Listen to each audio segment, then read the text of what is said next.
This is the Men of Words podcast, where the little conversations can make the biggest differences. Let's jump into it. I am going to firstly acknowledge that Muff is not here and he is gutted. Absolutely gutted. We're going to have to get down the beach, give him a bit of a talking Give him to. a But spray. these new dads that we all know, Murph, they're going down, dropping like flies. They're just weak as. I don't know about it. But no, I had a quick phone call with him before and he sounded rough as guts. And I think it's only fair if he's going to be going and that it's just not pleasant. No, So we don't need that. thinking of you, Muff. Hope you're feeling all right. Get But better, Muff. We miss you. we do miss you. But I'm excited, mate. We have been speaking about this for a long time, I reckon.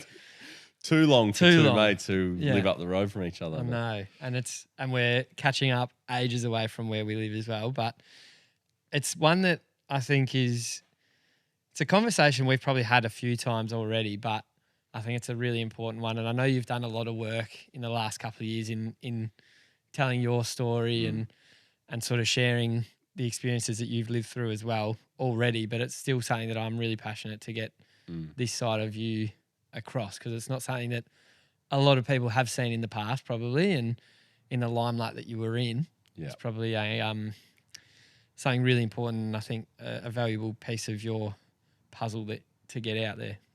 Yeah. So I'm excited. Yeah, no, I'm pumped. Very happy to be here. In a good little spot at the moment. It's a constant journey, isn't it? Like, you never figure it out. You never work it all out. But I've certainly learnt from a lot of my mistakes and triumphs and life in general. And and then you're here in this little present moment as the person that you are now, and then you'll change and you'll learn and you'll make more mistakes and you'll do other things. But it's all about the journey and all about learning and trying to get better, I guess. Big time. I reckon we jump into some of that stuff. We're going to circle back to the triumphs and the failures and the life lessons. But as you know, we like to start a podcast off with a bit of a surprise, cheeky icebreaker question. And I reckon this one will suit you to a nut. To a T? To a T? Suit you to a T. What? Nutshell. What? Oh, no. I just merged two together. In a nutshell and suit you to a T. Suit you to a nutshell, mate. There you go. Suit me to a nutshell. Yeah. Give it to me. I'll break this nutshell. So I have some formed answers in my head already of what I think you're going to hit me with. But go-to karaoke song. Oh. And can you sing me a couple of lines? Oh my goodness gracious. There's just so many. It's not a really hard one because I've like the amount of times I've just seen you sitting there belting out tunes. Well, I mean, if I wanted to go safe, I'd go like a Paul Kelly, To Her Door or something like that. But if I'd had a couple of sherbets under the belt, it'd be something like a whole new world, a new fantastic point of view. No one to tell us. No, that'd be sort of a whole new world, Aladdin. That'd be right up there. I'd need someone to sort of sing it with me. So maybe you and I can get the carpet out as well. A little, magic carpet. So, or it'd be, The Lion King. Yeah. Can you feel the love tonight? Something a bit soppy. How does that one go? Can you feel the love tonight? Oh, backing vocals. When Nala like pins him down and she looks just so over. hot when in that scene. You are a hopeless romantic. I love it. I am a single 32-year-old hopeless romantic. No, it's beautiful. Thank you. That was just too easy for you. I kind of had a feeling that you wouldn't struggle with that one, but Paul Kelly was where my money was on. Yeah. And I actually watched a little video. I found a little video of you today. I was just like, I wonder what song you'll go to. And it was you smashing Paul Kelly, hanging out the Kluger in the car park at the beach, just belting it out at 6:30 a.m. That was our month-long 6:30, 7 a.m. as every day down the beach. Yeah, 2 years ago. Far out, it flies, doesn't it? Yeah. It's so crazy. It's funny, like, as I was saying before, like the journey, like you get into these such great habits, but then it doesn't, it's hard to like keep that motivation up here, isn't it? Massive. So it's always, you sort of, it's a roller coaster. But that was one that I look back on and I go, far out, we should get that going, or, at least a couple of days a week. Yeah. 100%. Muff and I actually, a couple of days ago, we recorded a mini and we were talking about, I won't give it away because it hasn't been released yet, but talking about habits and mini habits and setting goals, and, some of the goals you want to do or you want to hit are unachievable right now, breaking them down. And the first thing that I thought of after the fact, we finished recording, I had a chat and then I was like, the swimming. Yeah. Like, why aren't we doing this once a week? I know. Once a week, but... Well, now that, the weather's out there, nice. The weather's just primo. We've got the new Skwosh collection dropping. I'll bring that down for the boys, and nice little plug there. Plug away. No. Plug away. No, we're fine. But no, it's just, it was so nice, wasn't it? Like almost knowing that. And what I found interesting about it is like half the time when you're at home or it's like you can't be bothered getting out of bed or can't, but every single time you leave, you feel so much better for it. And rocking up and seeing two of your mates there as well that have done the exact same thought process that morning. Like that was a big thing for me. I was sitting there like raining and hailing sideways a few days. I mean, we did it in August or something, didn't we? It was through winter. Like freezing cold. Yeah, I won't brag, but that was, I mean, we did a month together. I did 100 days straight. Oh, shit. So remember that. But yeah, I remember days waking up and just being like, nah, this sucks. Yeah. And then, nah, they're not going to be here. I'll just go just in case, and rocking up and you singing Paul Kelly or 1,000 Miles or whatever. And, just that little camaraderie feeling every morning was fantastic. Yeah. It gets you through the days too, doesn't it? Yeah, massively. And I think for me also, it's like gives you something to look forward to the next day and something to sort of keep me in check the night before, Yeah, yeah, for sure. Which is, a little sort of tool that I've found keeps me on track when, as you know, I can sort of drift from the path a little bit, Murph, and occasionally get a little bit carried away. So it's good to, when I get in those good zones and I have that good structure, it's sort of bulletproof. Yeah. You are a creature of structure, I think. Like it's your best version that I know is when you are firing in that structure and routine. And we know, there's science galore on how important routine is and the benefits that it has in not just mental well-being, but physical well-being and friendships and relationships and work life. And it's something that I can see in you when, if I don't see you for a couple of weeks and bump into you, and I can tell if you're in a good structure or a good routine, and I feel like in saying it, you'd probably say the same about me and whoever else. That's something that I think I value about you is the way that you can understand a person's emotions just by looking at them.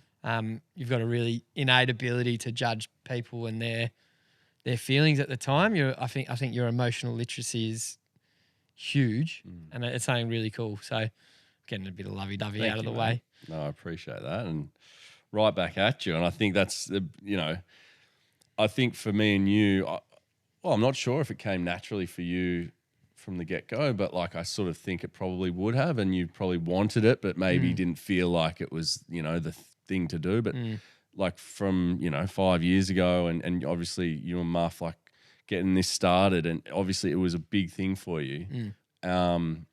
And for us now, it does come pretty easily and naturally to you and I, and we can, the conversations we have are very different from probably a majority of conversations that men in particular are having with each other.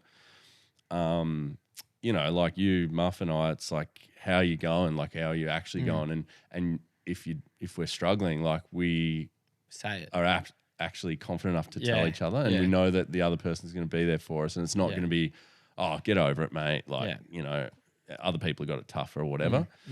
Whereas I don't think that's the common sort of trend, is it, of how they go. So, we're very lucky in that sense, and I feel like I've always been pretty fortunate. I think, looking back at my upbringing and parents and my, always made it a very open sort of space to be like that and, share your feelings and, very fortunate. Yeah, I think that's a nice place to maybe jump into the background of Jack Watts and for those that don't know who Jack is and how you were brought up and, what was the big things in your life growing up. You and I have had a funny relationship. We've known each other since under nines footy or something. And, we, to be fair, probably weren't the best of mates for a lot of that time. Like always around each other and, hung out and would cross paths here and there and played footy together for, I don't know, a handful of years as juniors and basketball, cross paths. But I think the Jack that I remember back then was always the big personality, like that really exciting, welcoming personality, good at everything, which drove me mad because I wanted to be good at everything. Still haunts me going to East Sandy change rooms and just saying, Haunts a lot of people, Murph. Jay Watts. Nah, I'm kidding. Don't worry, it haunts a lot of people. Living their nightmares. But I think we've had a really cool, especially the last 4 years or so, being able to reconnect and actually create a really valuable bond and friendship is definitely a credit to the person that you've maintained. Let's jump back to those early days. Let's jump back to under nines Jack. And I think it's interesting, like as you said there, and I really noticed this like coming out of school, and it was probably because, as you said, primary school, I was just lucky and tall and, pretty smart at school and then good at sport. And when you're a young kid and you're at primary school, that's the cool, if you're good at sport, you're the cool kids. Right? And when you're young, like you don't know any better and you don't, it's like, it's not until you get older. And I remember coming out of high school and some of the kids who, probably maybe struggled at school a bit or didn't have a lot of friends or weren't, in my eyes, that's coming from my perspective, who they might have been thriving. They might have been so comfortable with themselves that they didn't have to be putting on this big bravado. Like I want to be in the cool group. But at school, there's this hierarchy, and I just remember coming out of school and seeing some of these people absolutely thriving, getting out of that sort of bubble and meeting new people and being able to show their personality. So, I think that's sort of, with us as well, that we really did bond once we got out of school and we, had that freedom and space to sort of be, a little bit more ourselves, I think, and with a bit more time to, get a grasp on who you want to be personally. And, do you want to be the fucking dick jock who thinks he's all good and loud all the time and has to have this big bravado all the time? Or can you, show a bit more of who you are? So, but back to, I guess, as I said, had the most fortunate upbringing, great family life and parents still together, 2 older sisters who kept me in check. And, I think having two older sisters and a pretty strong sort of headed mother, it served me pretty well in life in terms, just with, understanding females a bit better and what goes on and, the tough things that they go through on a day-to-day basis that if you grew up with 3 brothers, I don't think you'd probably grasp as much. For sure. And then, just had a really incredible upbringing and was told all the time how much my parents loved me and how good I was. And they said, it wasn't an easy sort of do what you want upbringing. Dad was pretty firm in terms of habits and, working hard and, it was never really good enough. It was always like, you can be better. Do you want to just be like, I just remember him talking to me on the, drives home from footy training at under 12s. He's got the drive, steering wheel, and he goes, do you want me to treat you like, because, you're one of the best. You might be the best top 5 or top 10, but do you want me to treat you just like one of the normal kids who's down here and, then I can say great. Or do you want to be right up here and, because if you want to be right up here, then I'm going to tell you what you can improve on. I'm going to be a bit hard on you and I'm going to give you a bit of tough love. And I think that really helped me growing up to sort of keep striving and keep pushing. So he put that, like, did he put a choice to you at that age? Yeah. Sort of, Yeah, he was always pretty. Yeah. He was always pretty good. Like, and he never like tried to force anything or, yeah. like you got to do the. But it was sort of like if you want to be, and it was always in the end it was my choice, like Yeah. which I really respect from him. Huge. Yeah. He, it was always if you want to do this, you go for it. But this is what I think, and this is what. But yeah, he sort of and I might crack the shits every now and then and say piss off, like you're too hard on me, and I'd go and have a little cry and a sook because I'm thinking I'm doing great and I'm scoring the most points or I'm kicking the most goals, and you're still telling me I didn't play that well. Yeah. But I'd always come running back and can you take me out for a kick of the footy? Now what? Yeah. And he was pretty like if I wasn't kicking the ball properly, he'd go inside and I'd crack the shits. Yeah. Like, I want to keep kicking the footy, but no, you got to do it like this, and just getting into good habits early. But Well, it worked, the kicking thing worked, obviously. the kicking worked, yeah. Definitely in terms of your time in AFL, highly regarded as one of the best kicks in the league. I think that's a fair statement. Yeah, if I could just get the footy a little bit more, Yeah. if I could have just, had a few more than 5 touches a game. But 5 more than yeah, a no, lot of exactly. We'll that jump into that. self-deprecation is, Yeah.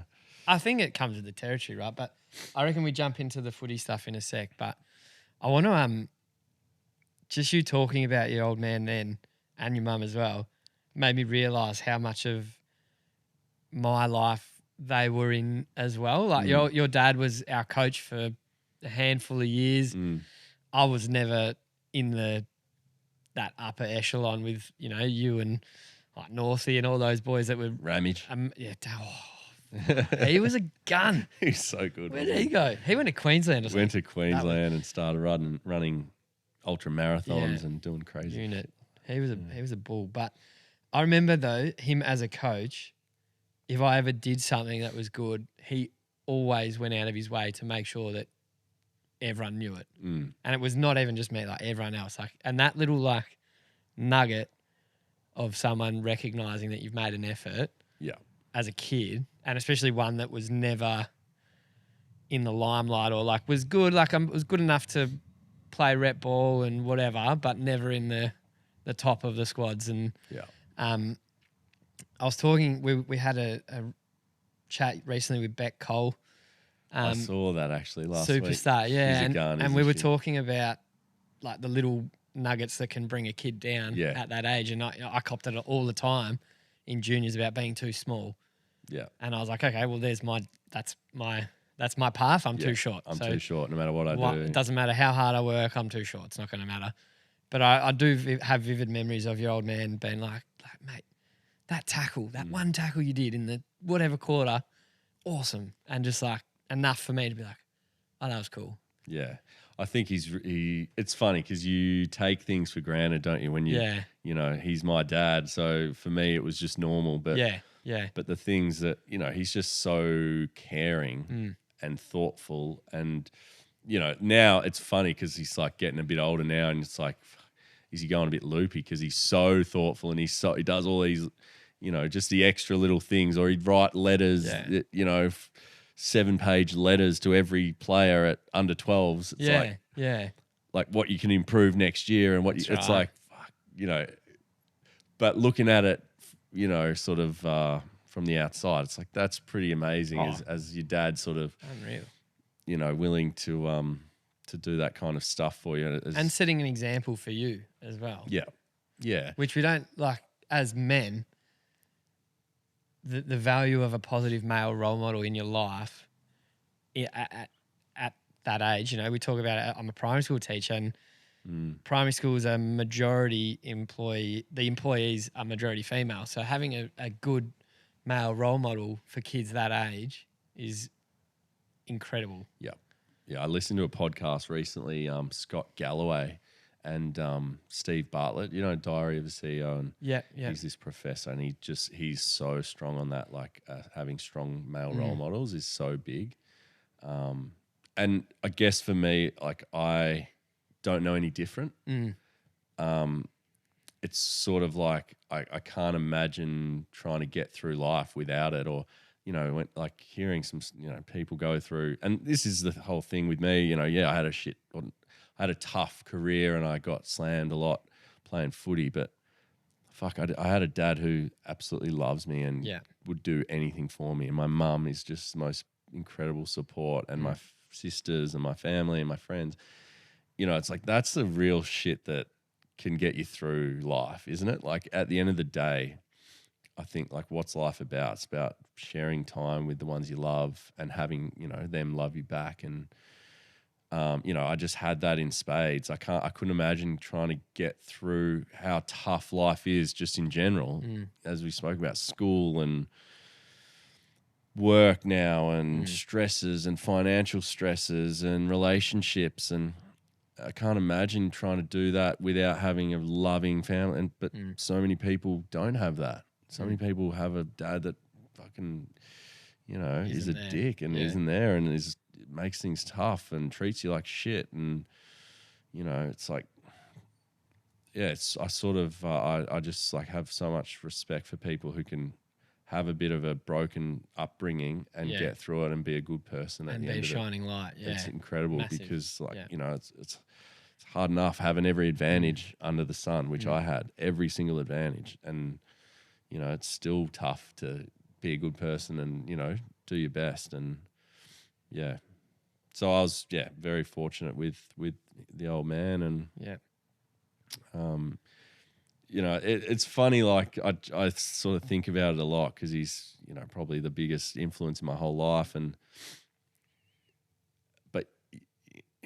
I do just take it for granted. It's like he's my dad, and how many times have I told him this compared to I've had this chat with you, and I've probably had this chat around a table having a few beers with mates, telling them how much I love him, and how often do I tell him, rather than telling him like, oh, Dad, shut up, like stop being inappropriate, or stop doing that, or stop, you'll pick him up on every little thing.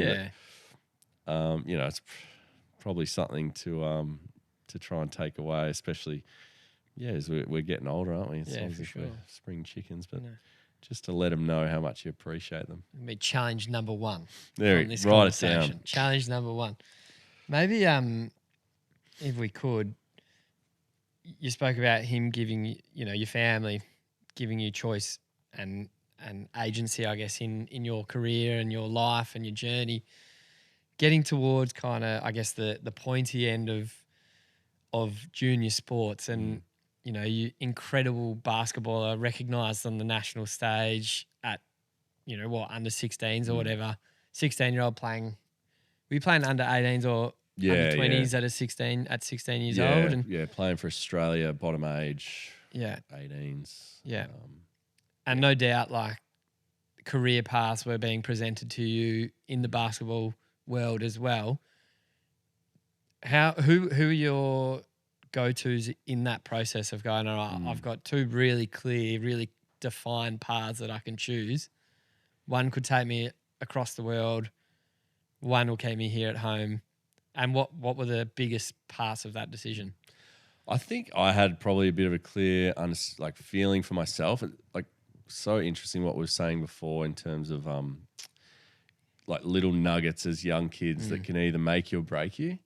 And I can remember like basketball was just so much more ruthless than footy, and coaches were ruthless. Like, and I was probably a much better basketballer than I was a footy player. And I put 10 times more time into basketball from the ages of 6 to 16. Like I would have put, if you're talking in terms of hours, it's like 10,000 hours into basketball, maybe 100, 500 hours into footy. It was just no comparison. But the footy, it was, the way that they handled it was just much more supportive and you're doing really well and this and that. And basketball, it was ruthless. And as a kid, it sort of got to the stage where I was going to have to, I got a scholarship up to the AIS. And I just remember a couple of the coaches up there were fucking hard and tough. And it's like, you just got to train and basketball's got to be your life. And I was like, I'm not ready for that. And I want to be around my friends and family. And I was having a lot of fun at school. And so that was really where it sort of came. And then I had one big moment where I broke my collarbone playing footy, but I missed a massive basketball tournament. And that was when I was bottom age, 18s, playing in the Vic 18 squad. Guy Malloy was our coach. I don't know if Beck spoke about Guy Malloy, but he's just like he's the best coach. Guru. Just a guru, like such a legend. And he just put all his faith in me, and I was on fire, and I was just lighting it up, and I was going to be like our main go-to about bottom age 18s carnival, and then snapped my collarbone like 6 weeks out and missed that. And then came back the following year and played. I was top age 18s, but bottom age 18s for footy. Yeah. And I went on and I played really well in the footy tournament, National Carnival, and it was like, you know, you can nominate for the draft, and I get to stay at home, and you know, you're going to be in the top 3, and you got safety and all that sort of stuff. Whereas basketball, it was still a bit unknown for Aussies. Like, once in a blue moon, someone would succeed or hit the NBA. Exactly. But even back then, it was still like Bogut was like the only one that, and he was 7 foot. Yeah. You know, it was, and Paddy Mills wasn't quite there. He was still, you know, toiling away at St Mary's, and then it sort of blew up after that. So, that's pretty much how it went. Clear cut. Yeah. But I mean, now it's like, you know, I'm back at King Club playing Wednesday night, men's A grade, and I'm thinking, could I get to NBL? You know, no. That's like my passion in life now. Is my Wednesday night basketball probably team. Walk into NBL. I know. Yeah. I honestly, I have no doubt. That's my toxic trait, thinking that I actually could do it. You know, it's like I'm moving like a bus. I was gonna say the only thing will maybe be the legs, but legs, yeah. I reckon I have no doubt. You could just sit outside. You could shoot. That's the thing. I was 29 last night, mate. 29 last night. I don't know if you heard, but I actually won an MVP with 3 points in the grand final. So but you got the intangibles. The claw. You got the intangibles. Like defense. Just defense. No. Let's jump in. You've been pretty open with this part of your life as well. With being number 1 draft pick, it's every kid's dream. Do you, at the time, did you believe that you were the number 1? Did you think you were the best? Like, I know you spoke about that carnival, and that was the point, right? That was where everyone went, holy shit, this kid is good.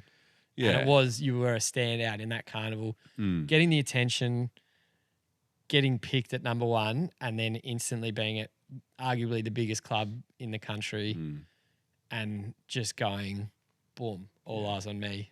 17 still? Yeah, not 17. Quite 18. 17 in year 11. Yeah. You know, stupid little kid.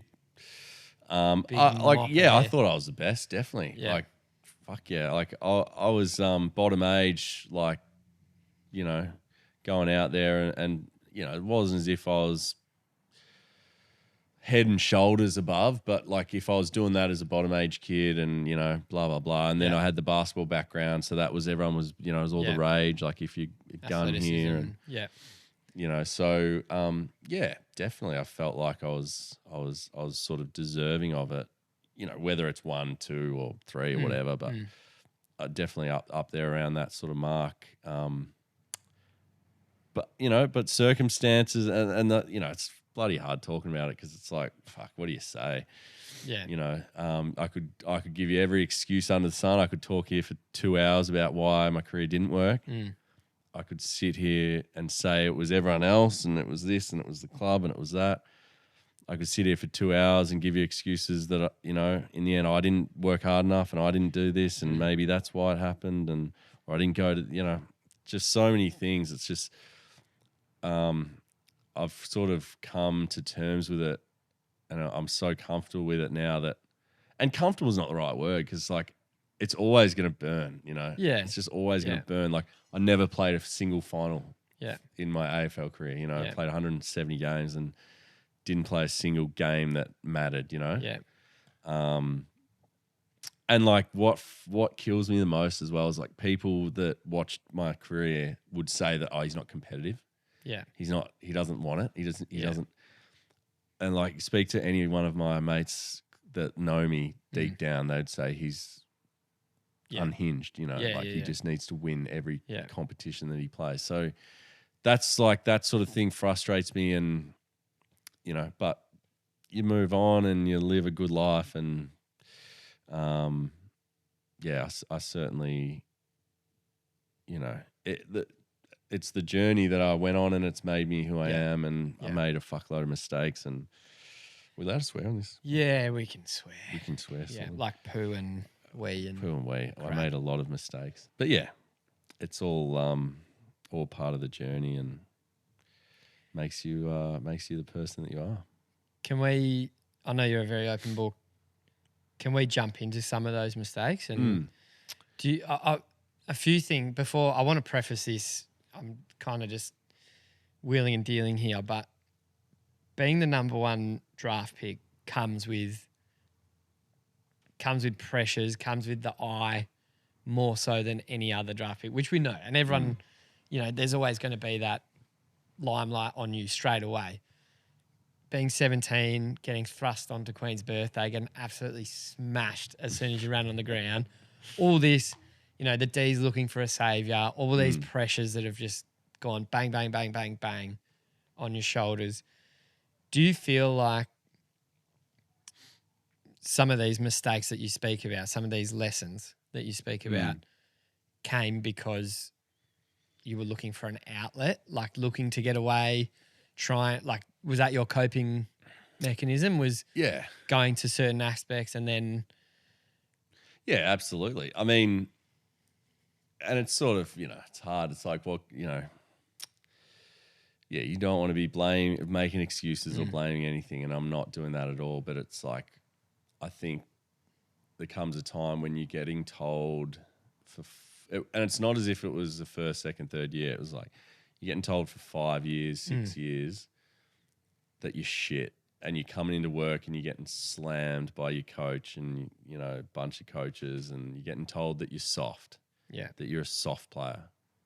Like you are, you're getting told that it must not mean enough to you when you're fucking training your ass off. Like, and you put in fucking 8 months of discipline. Like, I didn't drink because, I didn't drink one beer for 12 months in my year 12 year because one of the coaches was like, basically forced me into like, I reckon it'd be a big statement if you said to the the playing group, I'm not going to drink. Yeah. I'm not going to have a beer until the end of the season. That's in like, that was in like January of my year 12 year. Thanks, mate. Whatever. It's like just a lot of these things. And then, and then once you like we're just getting smashed. So you're losing every week, and you go out with your mates for a quiet beer or a dinner, and people saying, why the fuck are you out here? Like, you should be training. You're hopeless.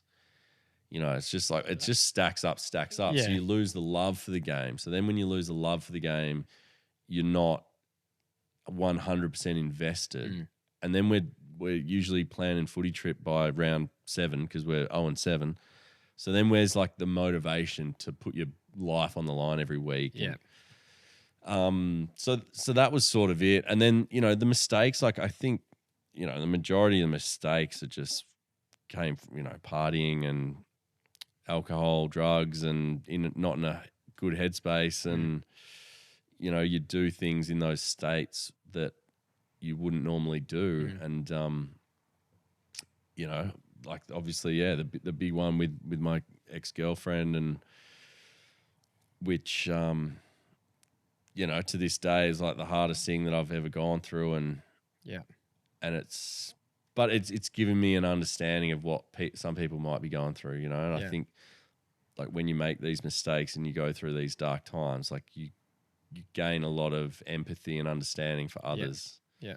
Because it's like, shit, I don't want anyone ever feeling like that, and when I was going through that time, like speaking to other people who had been through similar things was like the biggest, it helped me more than anything else, because I was like, oh shit, there's at least one other person on this planet who's as big of a piece of shit as I was, So yeah, I mean, and then, you know, in saying that, like, that's probably affected me a lot going forward, and with my struggles since then. You know, that was when I was 26, 25, 26. You know, certainly have battled with commitment and trust and you know, opening myself up to the idea of being with anyone again, because it's like, well, fuck, what if I do the wrong thing? And I don't want to do that, but I really like her, but then I don't want to commit to her, because if I commit to her, then you know, I'm going to go through that again. So Do you get worried? I don't know how to word this, but like that was the big one, right? Like that, and that was everywhere in the media. And I think correct me if I'm wrong, timeline wise, relatively soon after you'd been traded to Port, like before first year or mid or at the it was second year. It was like end of the first year. Yeah. During my second preseason with them. That's right. So really fresh, and like you've come from, you know, this place of a home. The D's was a home for 7-8 years, whatever it was, and then into a new world, and you know, trying to earn your stripes, and then for this to, you know, you had a pretty solid year, and then for this to just go bang, and it blows up like it was hard. It was shit, but it wasn't even. I mean, footy was sort of irrelevant. Like, and even it's funny you say it. Like, like being at the D's, it was my home for 10 years, and it was, you know, but like the way I felt and the way I was treated and the way I was, it wasn't like, I was much happier that this happened at Port. Yeah, they supported me a lot more, and you know, they got around me and actually, you know, helped me through it. Rather than when I say home, maybe I just mean like you were there for so long. You were part of the furniture there. But yeah, absolutely. So being in a new state and a new team, and I didn't really have a great first year. I cooked my foot round one of that first year, and then just struggled through, and I was pretty average towards the end of the year. Like, so it was sort of like, all right, you know, we need a big year from you. Yeah. And then this comes out, you know, messages all over the front page about, you know, drugs and girls and, you know, and for a club to have taken a chance on me and put their faith in me and backed me in, and, you know, and then for that to sort of come out, it's like, shit, you know, you're letting people down. And it's like my biggest fear is like, you know, not being liked and letting people down. And so, yeah, it was just a full on couple of months, probably, maybe, you know, a good month and a half. I mean, the first 2 weeks couldn't get out of bed. I didn't want to check my phone because I was scared of what I would see. Yeah. I didn't want to speak to anyone. I was crying myself to sleep. First week, like, I just cried all week. And like, you just feel helpless. Like there's nothing that's ever going to change. You know, you're in this big dark hole, and there's nothing that could happen from here on for the rest of my life. I'm talking the next 50 years. Yeah. This is going to be front of everyone's mind forever, and you can't get out of that yourself. Well, I was going to ask, like, you just mentioned it flares up with new relationships or whatever. Do you get worried that, you know, if someone types your name into Google, if they don't know who you are, and someone goes, oh, that's Jack, like, do you know what he did? Does that play on the mind as well? It doesn't really anymore. Yeah. Because I know who I am. Yeah. I know I've learnt, but I think it doesn't concern me that someone might find it and whatever, because if they find it and they judge me for that, it's like, that's on them, you know, like, I can't change their mind, or I can't, and it's not worth it if they're going to judge someone from, you know, a mistake that happened 6 years ago or whatever. And, you know, if they're not open-minded enough to give someone a chance to improve. You said it just then, you said like the lesson that you learned. Like, I think you're right, if they can't see that you've learnt from it, it's not a repetitive thing, you know, like it's something. But I think like the thing that worries me is, has it affected me so much that I'm too scared to give it another chance. Like, that's sort of what goes through my head personally, because, you know, I've probably had the opportunity to do that, but it's, you know, it's like the thought that goes through my head is, will I think look back in 20 years and go, fuck, why didn't you just give it a shot? Yeah. Like, Yeah. but, and, you know, is it because you were so scared of going back to that spot or doing, you know, or something like that happening again or something, you know? Yeah. That's probably the thing. But, you know, it's, and then I think, or you know, on top of that, it's like when you're in a good headspace and you're healthy and fit and you're not fucking around and you're not, you know, it's so much easier to be positive about that stuff and to give things a chance and to open yourself up. Whereas, you know, when you're you know, not really doing the right things lifestyle wise, then it's easy to fall. And that's what I've noticed a lot recently is like it's just getting harder and harder to you know, maintain that positive sort of, you know, vibe when if your lifestyle's not matching what you want to, how you want to be. So do you trust yourself to call yourself out on that pattern? If in terms of, you know, feeling like you're slipping and losing your structure and your routine, that do you trust yourself, or do you feel like you need to have the go-tos that go, hey mate, come on, like I can see that you're I think like slipping, honestly, like if anyone else tries to tell you, I've found it never works. Yeah.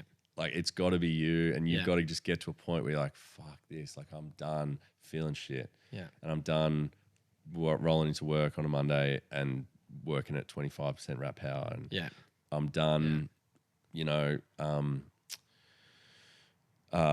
ditching my mates at the last minute because I'm hungover or I'm this, or I'm done, you know, making up some bullshit lie to my family to why I can't come to the barbecue on Sunday, or I'm, you know, like all these things. It's like, it's, you know, it just has to be your own choice. And I think for me personally, like I'm, as you know, I'm all or nothing. I'm, you know, but I think I'm, you know, it's trying to create, like, make it a longer period of really good stuff and really good habits. And then, you have your little blowout here and there. Yeah. But not letting that go on for 3, 4, 5 weeks. And, you know, or not making it a habit of, you know, every week. Oh yeah, every Friday you're having a beer. It's like, so I think I'm really good at, you know, calling it and going bang. I'm not doing that anymore. Yeah. Yeah. But what I probably haven't quite worked out is like that balance of like, all right, if I want to be able to have a few drinks, let's just have a few drinks and go home. Yeah. Go home by midnight. Yeah. That's probably, you know, and it's funny, like I think we spoke about it the other day, but being 32, single, not having anyone to go home to, that's made so much more difficult. You know, if it's like my mates and stuff who have got partners at home who are pregnant or who are, you know, they're planning for a wedding or they're trying to save for a house or, you know, all these things, these parameters that are making sure that, you know, it's keeping you in check sort of thing. You know, my keeping me in check is my, you know, gym session in the morning or going to the beach, or, you know, it's not quite as powerful, is it? So it's an interesting one that when you said that the other day, I think the first thing I did was apologize because I don't know why, and I don't usually feel guilt, but when you said that, and I want to jump into your setting, but yeah, you know, you said like it'd be really cool to kind of speak about where I'm at now and the challenges of, you know, being early 30s and single and seeing all your friends thriving or, you know, in a relationship setting. From the outside. Right? And like, I know it made me think, just stop straight away and think, and I was like, fuck. The whole time that you and I and Muff had reconnected, I was like ticking off these little milestones in my personal life and, you know, like getting engaged and getting married and, you know, like, and all these little things. And I was like, I never realized that could have been impacting in some way, shape or form, not necessarily just you, but other people. Like, I think I mean, you shouldn't feel any guilt or whatsoever. Like, it's for celebrating those things, and it's you know. I think it just hit me for some reason. It got me got me thinking, and I think like, it's probably just like some people don't have any awareness that for Yeah. some people it's actually that's what they want, yeah, but they don't have it. And so it is tough yeah, when you get to a certain age and it's almost like that's the expectation, you know, Yeah. like Oh, that's what for everyone sure. should Yeah. be doing at our age, especially down our neck of the woods, you know. Yeah. Down at Blue Collar, Sandringham and Yeah. Brighton and Edithvale. So yeah, that's sort of the. I mean, I don't know. It's a tough one because, you know, I speak to a whole lot of my mates who are going through that and they're miserable and they've got all that and they've had the marriage and they've had the kid and they're, you know, the life is, and they're telling me to just hang on for hold dear on, life. yeah. Yeah. Isn't it like that narrative of like, you know, when someone says they're having a kid and you're like, oh, you're stuck now, like Yeah. enjoy it while you can because you're not going to have that anymore. Like, Yeah, exactly. it's bizarre. Yeah. Yeah. Yeah, it's Even not, the it's marriage not, thing, this will like, be the best thing yeah. in your life and this will be. Yeah.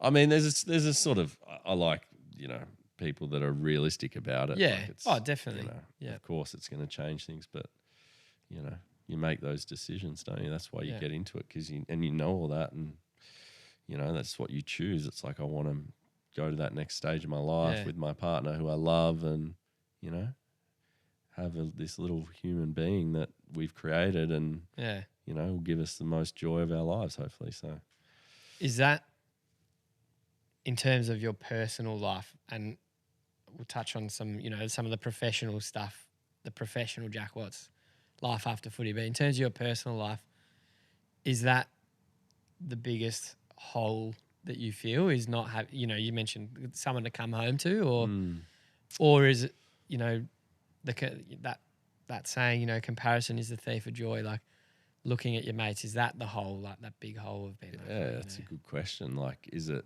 you know, am I too focused on what other people have and not sort of appreciating what I have? Because I love my life and I enjoy it, and I think like at times I desperately want that. Yeah. You know, I desperately want that partner and that stability, but then at other times, you know, it's probably the last thing I want. And so I think that's and that's where, speaking earlier, it's like I think I just want to be open. If I meet someone who is, you know, interesting and you know, can challenge me enough, then I want to be open to actually giving it a go. I don't just want to be closed off like I have been for a long time. I think so. That's probably the goal. But what are the things you look for in that relationship? Yeah, I'm getting deep. Jeepers. How's the cushion? Is it cozy? It's getting hot over here. But like, I think we're there. We're talking about relationships. Yeah. I think for me, I love someone who I want to be with someone who I can admire and like look up to and who challenges me. I think like, geez, I've got no ex-girlfriend's going to come and burn my door down, but like I've got, you know, I think in the past I've probably have had some partners who, you know, I've got away with what I've wanted to do and, you know, got away with probably too much. And so, yeah, I think for me it's like, but that also probably says something about me. It's like if, you know, if I was 100% committed and ready for something, then I don't think I'd be doing those things, or it wouldn't be. It's even just little things, you know, like just if you're 100% in something, I'd be committed and I'd be, you know, like just with the little things and the, you know, whatever it might be, giving yourself up, and it's just, you know, sacrificing certain things to make the relationship work. But I probably, you know, I think definitely since the, you know, the incident, like I have always kept this like, oh, we're not together, or oh, I've always had this fallback that like allows me to live a life that isn't in a committed relationship, even though I love that. And every girl, I'm sure every girl that I've seen, like the reason I get in trouble is because they tell me like I have given them the girlfriend experience and I treat, you know, and I treat them really well and beautifully, and you love the cuddles on the couch and the commitment, and we see each other all the time. But then you don't want to commit. It's like, well, yeah, like, The label, right? Like yeah, that whole thing. exactly. And the stress that brings. So, Do you think that's just a girl changed? Sorry. just a girl who's fun and, fun, challenges me, is strong in her own right, and And admirable. yeah, like you say. and that I admire, that I can look up to, and that I sort of, look at and go, shit, how lucky am I, Yeah. I'm sure the DMs are open if anyone's watching and listening. If they tick Might those delete. boxes. Yeah, if I re-download Instagram. Do you reckon that those values have changed since, you said the incident, I labelled the incident, pre and post, like obviously lessons learned. Do you think, or have you always been looking for that in a person and just maybe handled it in different ways? I think I've probably always been looking for something similar, but it's, it doesn't just fit every situation, does it? So everything's different. Everyone brings their own strengths and weaknesses, and but I think I've just become much more pedantic and stressed and cautious. So certainly haven't been free flowing and we'll give that a go and see what happens. And if it's good, it's good. We'll continue it. If it's bad, it's like before I've even given it a chance to be good, I've been like putting up barriers. Like, oh no, this might be that. Oh, as soon as you said that, oh, that might mean this, and it's like But we're working on it. We're getting there. Stay fit and healthy is the key, and then when you're right up here, you can actually give yourself properly and trust someone else because you're clear in the head and feeling good. Love it. I love listening to you talk. I could babble on forever. I'm happy to. I'm happy to just sit here and listen. You kind of answered my question. I was going to say like when you are feeling not your best self and you're mentally tired and fatigued, your go-tos, you mentioned keeping fit and healthy. Gym's obviously a big part. The beach, having conversations with mates, playing basketball there, obviously the vices that you have that help keep you in that good headspace. Do you know any things that you have to avoid to make sure, like, do you have certain, and don't name people, or like, is there certain friends that you have that you're like, I know if I catch up with this person that I'm going to make some bad choices or some uninformed choices, or are you aware of those aspects as well? Definitely. And I think that is such a great point. Like, and something that I've really, really struggled with because as you know, I love people and I love, I'm the life of the party when I go wherever and I love being that person and I love, that people rely on me for that and look to me for that. Like, if you asked a big group of a friendship group of mine, like, it's like Watsy brings the fun. Like when Watsy's there, it's going to be a fun night. But there comes a time where like fun turns into too much fun and then that becomes the norm. And then there's too many people relying on you for that. And so when you get in, I think what I've struggled with, and I think I had a really good chat with, my cousin Mitchie, who's a lot more reserved than me. He's got a young kid now. And beautiful human being. He's just a beautiful man. But and it sort of struck me like the difference between like what I would get on my phone like week to week. Would be so different to other people, So when I'm trying to stay away from it and trying to be good, like I'm saying no 10 times a weekend, whereas like someone else, him for instance, like he would say like he wouldn't get any of that. So for him, it's like it's not that much of a hassle or a chore to avoid it. Whereas like because of, it's been so long, 10, 12 years of being that person for so many people, I just get that randomly all the time. Hey mate, come to the pub. Hey mate, what are you doing this Saturday? Hey mate, do you want to come here? Which I love.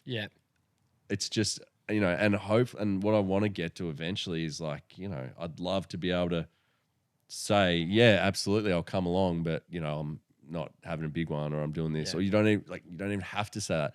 But that's the sad thing is like I feel like I do have to say that, and give them like I'm just letting you know that I'm not going to be that Jack this time, which is sad, you know, and it's like it's the culture in today's society, isn't it? It's like you something good happens, you celebrate and you go and get pissed. Something bad happens, you know, commemorate and go and get pissed. Something, you know, you achieve something, oh, let's have a drink. Let's catch up, let's have a drink. Go on a date, let's have a drink. Like dating while you're not drinking is fucking hard because, you know, it's like, oh, like a lot of people see that as like, oh, that's weird. Yeah, like, what's wrong with you? Are you going to have a soda water while I have a wine? Like, oh, that's so. But yeah, to your question, round. You're right. Yeah.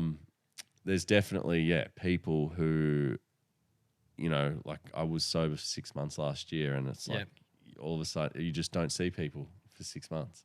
Certain people, and you know, it sort of should show you like, are they your real friends? Like, no, obviously not. But they serve a purpose, and it's fun and it's exciting, and but then where does your real personality sit? Like who are you really? You know, like are you that person completely? Are you that person completely? Are you somewhere in the middle that would be, you know, if you could find a balance? Like I don't really, it's you know, because I don't want to give that up completely, but I want to give that up 90%. Yeah, you know, but still it's hard keep it there, but it's hard to moderate it because it's because of the nature of it, I guess. So, yeah, interesting. But I think it's a great point. Like the people you surround yourself with massively, you know, it has a huge impact on who you become and who, you know, how you live your life. Like, you know, what do they say? You surround yourself with, you know, 5 fit people, you'll become the 6th fittest, fit person. If you surround yourself with, you know, 5 hooligans, you'll become the 6th hooligan. You know, it's so true, because what I find difficult is like, where do we find those people who are wanting to get onto that path of, you know, health and fun and fitness, but still being a hooligan like I am. But doing that in a different way. Like I've always thought my $1 million idea, if there was an app for that, like, hey, which random wants to meet some random guy and go for a hike over, you know, not a date, there's no sexual just literally want to make a new mate. It's just like, I want to go and meet new people and hang out and see what happens, you know. I'm sure it exists. But I think it was like someone in one of my networks put something up the other day and was like, I highly recommend joining 10 strangers from Facebook on a hike.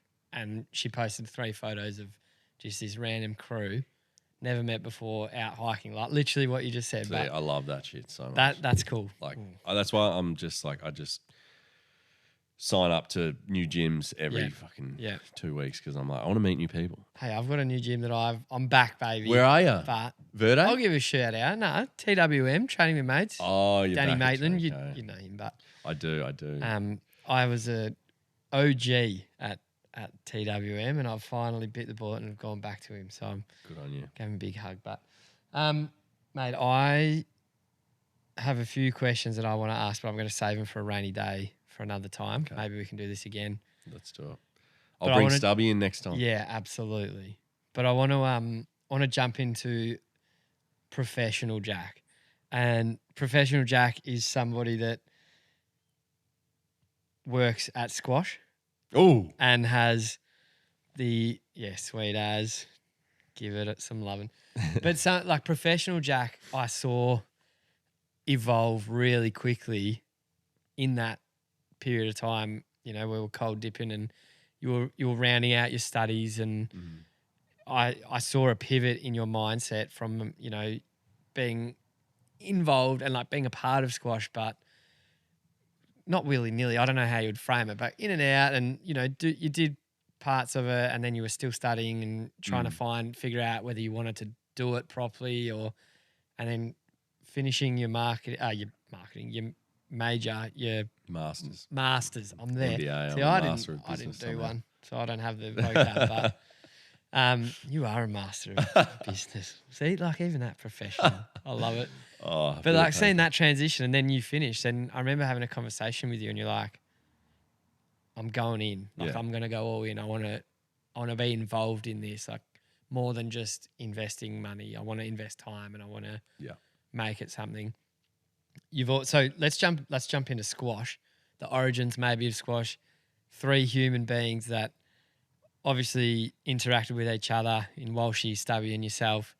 Walshy's the business guru. He is. Has always been the whole time I've known him, and you've known him much longer than me, but I remember him having little like eBay stores and, selling gym clothes, and Stubby the creative. And I think you mentioned in the past and probably a lot of places, you at the time of its origin had the network and had the public eye, I suppose. Yeah. So can we jump in maybe to that and then where you're at now? Yeah. So we kicked it off in 2015. So I was at the D's. Walshy, as you said, selling, he was bringing in gym gear and skipping ropes and little kids' bicycles. Bikes, yeah, and Schultz, I remember that. He was the power balance band guy from China he'd bring him in for 12 cents a piece and selling them for $20 at his school because this gives you extra strength. If you wear this band, you can hold your arms up. I mean, what a crock of shit, but he made a lot of money. Yeah. So he's just got the nous. Yeah. Stubby, tattooed, beautiful human being. You've had him on this pod, I believe. He has been. Just a beautiful, open book, but also, seen in the public eye as this like big, strong, perfect, incredible, creative. He's got his as we all do, we've got our stuff, and I love how open he is about talking about it. But I think the 3 of us, just as a team, we work really well. If Walshy wasn't there, I mean, the place would be bankrupt, and we probably would have done something illegal and been in jail, Stubby and I. If Stubby wasn't there, I mean, me and Walshy, trying to put some designs on shorts. Plain white shorts, yeah. We'd have plain white, navy, whatever it might be, but boring as batshit. And, I don't know. For me, what do I bring us?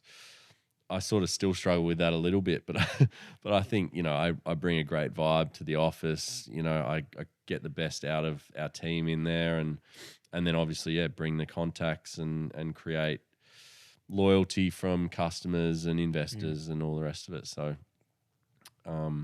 it's been incredible fun. And I finished footy and I was sort of like, look, I'll come in and have a look. But it's one of those things, like when you feel inadequate and you don't really know what you're doing, it was scary, It was, so finishing footy, I sort of was going in 2-3 times a week, maybe tops, and just sort of doing my study and living a life, I was sort of letting myself go a bit.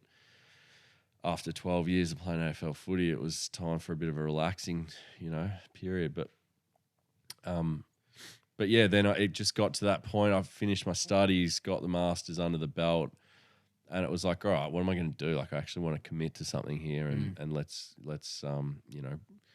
I want to come on board and get paid a wage, and then you feel that ownership, and I'd spent 2 years like learning my craft on the side. Yeah, sort of like it's like similar to the commitment issues with relationships. Like I didn't want to commit and get paid when I didn't feel like I was bringing value to the business.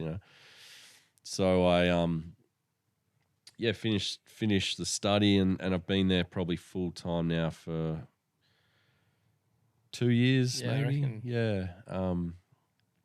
Maybe a year and a half full time, and it's just been awesome. Like coming in, and you create those bonds with the people you're spending time with every day.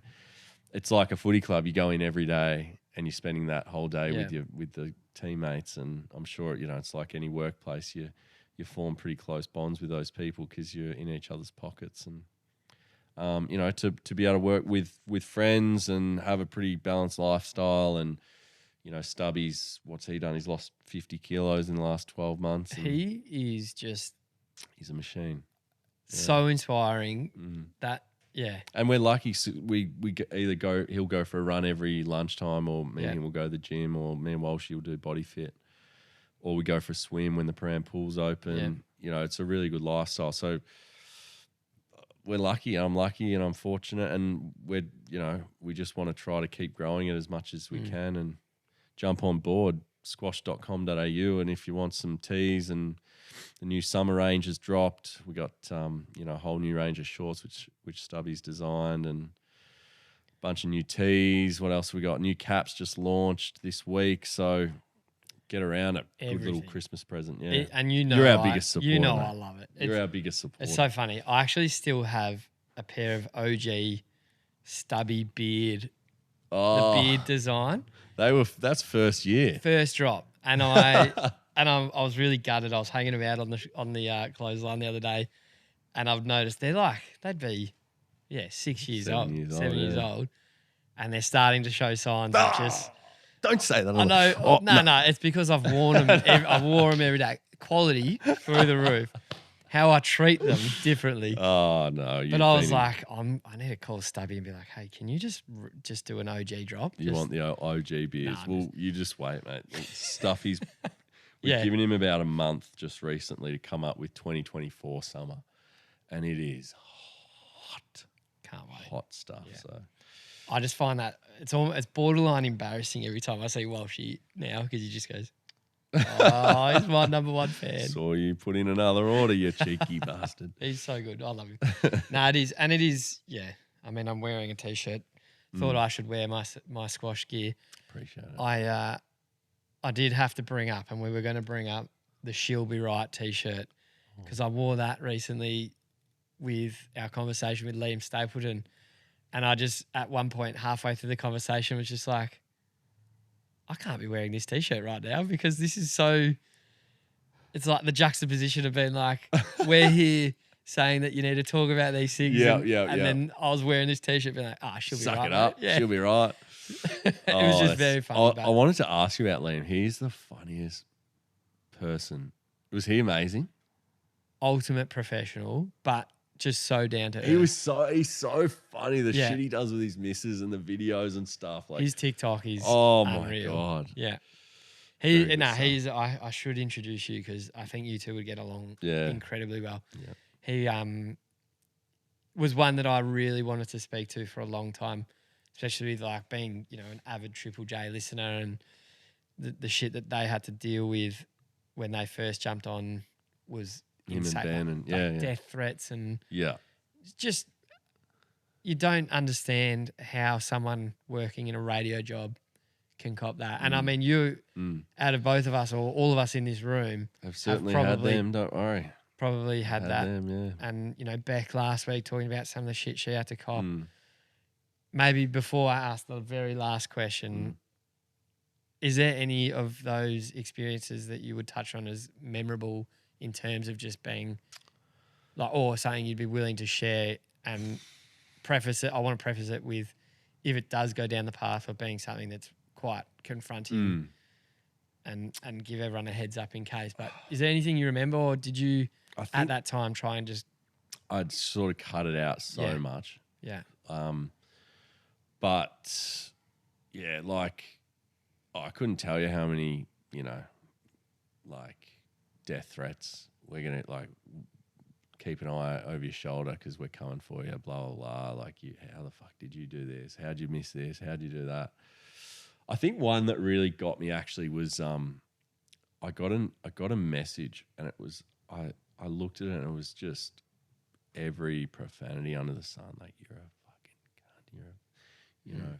Like using these words that are so inappropriate, and and I looked at the profile and it was like this little kid, and I went onto his profile and I saw that he was the younger cousin of a friend of mine. And so I just thought, he was probably 12 years old, I reckon, at the time. And so I screenshotted it and just sent it to my friend. I said, look, I don't care, it's nowhere off my back. It doesn't, I cop this shit all the time. Yeah. But I just want to let you know, like, your little cousin is thinking that this is okay to send around, Good on you. yeah, you know, and she was like, oh my God, like she Yeah. was shocked, obviously. And, Yeah. you know, and said, I'm so sorry, blah, blah. I'll have a word to him. And hopefully, you know, she's had a word to him and that's created a little bit of change. But I think, like, you know, I did just shut off from it because it got so bad every single week. So I didn't read the news. I didn't look at messages. I didn't look at anything because, you know, like, It's gross. yeah, for 10, you know, for 5 years, it was just pretty dark and you know, it's sad, but in the end, I just sort of said I just had to feel sorry for these people who think that it's okay to do that. Yeah. Like, what have they? You know, how sad is their life that they think it's okay that to someone that they've never met, have no idea who this person is, or what they're about, or how they treat people, or that they think it's okay for them. And that, what does that give? There's so many questions that just make no sense to me whatsoever, but you know, it's so common, isn't it? So It's wild. And it's only getting worse. Like, you know, I don't know, maybe Well, there's it's more, I think the accessibility of it is probably that's right. making it worse. A lot maybe. more education these days, isn't there? Which hopefully improves it. And I think the younger generation are getting a lot better at being aware of all that stuff. Get in there. Get in there. Hopefully, Get in there. Hopefully. Yeah, thanks for sharing, man. And it's gross. And, you know, it's gonna take people like yourself and other people to call it out and to take action to create change. So bravo to you for having the guts to actually do that and send it to your mate and call it out. You've also now got a new platform in which you can probably do that, and people can listen to your beautiful voice. Wow. More. And if you're not sick of me after this podcast, you can jump across. But Nah. we're gonna have to get you and Muff on. Happily. We'd love to get you two boys on. Yeah. So the Overly Excited podcast, because, you know, as I've spoken about, I do get overly excited. And your co-host is he's got more Dale, energy than me. Is an Energizer Bunny. And I've crossed paths with him in the past in terms of like a professional setting when I used to work at in an office, and he would do PDs and staff PDs and trainings. And I was just like, this guy is unreal. Yeah. Like, who is this man? How has he got this much energy? How can he turn a you frowning into a you smiling so easily? How does he keep it up? I'm still trying to work it out personally, but you know, he's but he's like same thing. If you've listened to the pod at all, but he's got his own issues that is, you know, he finds difficult. And it's interesting because him and I, like, we probably from the outside, it would be, you know, oh, they're just loving life and they don't have a worry in the world, and it's just not the case. And people put it out there in different ways, but he, you know, 90% of the time, 97% of the time, 99% of the time, he is an Energizer Bunny who is full of beans, and you know, he's just got a great message to send, and that he's carrying around to, you know, corporate, young kids, teachers, which I think is so important. You know, teachers have such a big impact on young kids and how they develop, and, you know, you're doing a great job, Murph. So very inspiring. Not about me, mate. Thank you, though. Big shout out to Dale Sidebottom, because, the Overly Excited podcast is a great listen. I think I messaged you after your first step, and I was like, oh, I'm actually very excited for this. We're fine. It's just finding a bit of rhythm. It's like, I honestly see it as like a weekly therapist session. You know, it's so nice just to, you know, get stuff off your chest and be honest. And you know, like, the beauty sort of comes when you just forget that you're speaking into a mic and you're just sort of having a chat, you know, doesn't it? Like, we always say the value that Muff and I get from these conversations, we hope that people listening and watching get value from it, but we would happily do this for the rest of our lives. Yeah. Because it just pumps the tires and just learning so much from other people and experiences. But and I'm if you can excited. Help one person, great. Two people, great. But you know, as you said, like, that benefit for yourself. Yeah.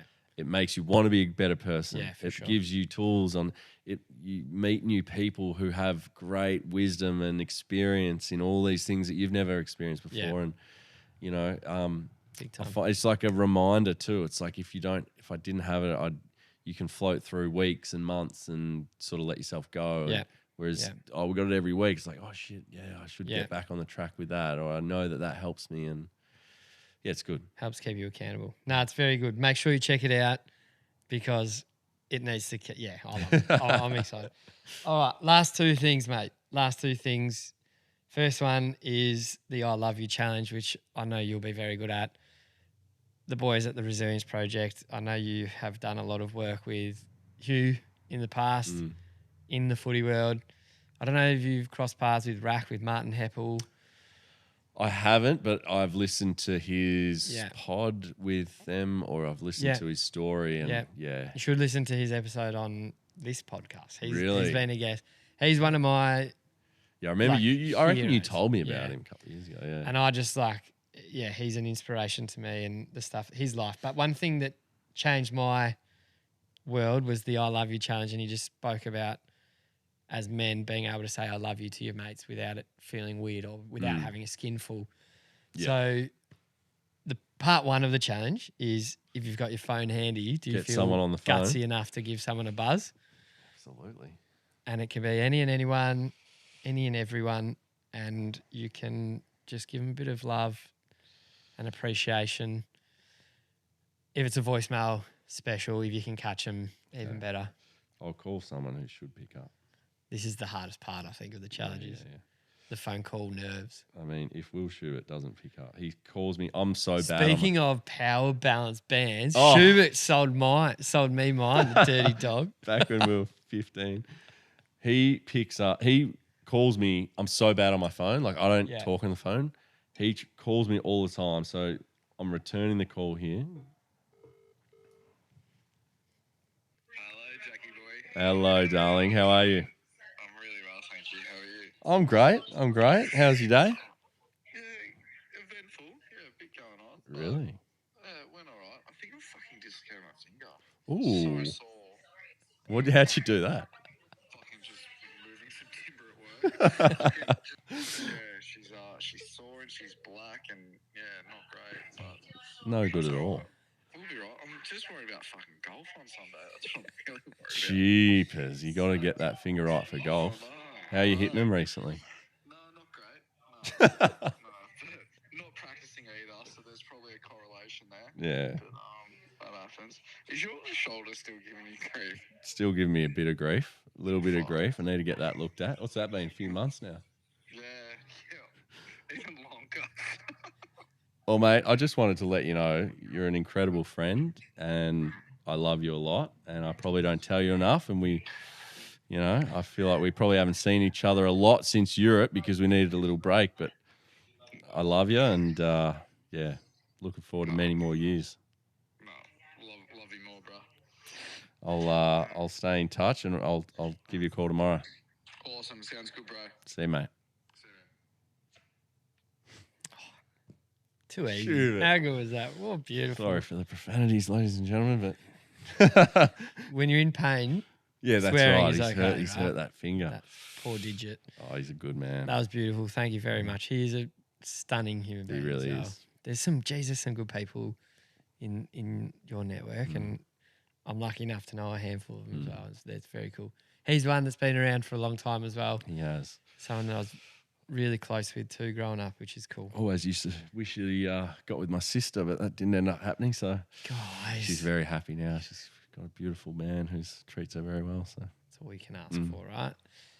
Easy. That was so good, mate. Last challenge for you.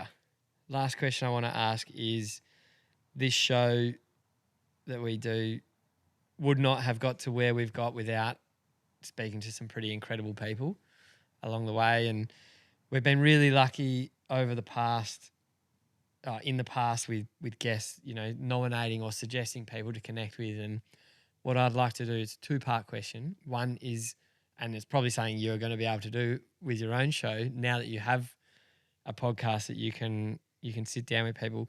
Who's your dream conversation to sit down on the couch with? Ooh. And part two is, if you could think of someone or someone that you know has got an amazing story to share that would be willing to sit down on the Men of Words podcast? On the Men of Words, oh my God, so many. Oh, for me, for our pod, the dream, I had a thought of trying to get Gorney and Hamish Blake together. Oh. They're good mates, and I just would find it really interesting to ask them, like, you've got everything, you know, like they've seemingly from the outside, you know, you've got everything. You've got more money than you know what to do with. You've got, you know, beautiful family, young kids. And I just would love to know, like, how do they stay or like what, I mean, our podcast is like, what gets you excited? Like like what really gets them excited when they could go and retire tomorrow and live an incredible life? Like what gets you going in life, you know, and do you worry about that or do you think about it? Blah, blah, blah. So that would be a dream. That would be a good one. Who could we get on the Men of Words potty? I mean, Dale would just love to come on here. He would be a great one. He'd give you plenty of vibe.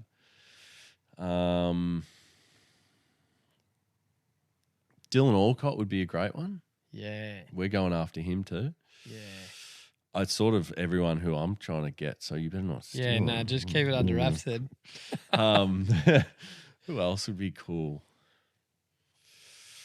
I'd love, like, I just did the half marathon last Sunday, so, like, Flex. I'd love some, just drop that in there. Just drop that. But just like, did the half marathon, but if you want to, maybe like Tracy Grimshaw or something. no, I was thinking like these psycho, like, ultra athletes, you know, like, just to see how sick they are in the head to be able to do what they do, you know, like. Someone sent me, actually, I like that. Someone sent me a couple of ultra marathon suggestions. That'd be awesome. Over Instagram. I'll touch back on them. That'd be so good. Love it. Yeah, there you go. Thank you, sir. That's me. Watsy, mate, I absolutely love you. I am very appreciative of your time and your willingness to come in here and sit down and have a one-on-one, which I'm not used to. Usually I have my buddy here sitting next to me. And he's a lot smarter than I am. And he asked some really good questions. So if the quality was lacking a little bit, there's a fair reason for it. But it's, definitely one that it's a conversation we've had multiple times, but to be able to sit down with you, turn the mics on and do this together, it's been really special, mate. And I'm very grateful for you as a human, for you as a sounding board, and for you as a friend, mate. So thank you very much. I absolutely love you. I love you, Murph. Thanks, mate. And I'm going to try my best at Muff sign off because this is his baby. He usually gets to, I'm not allowed to touch this.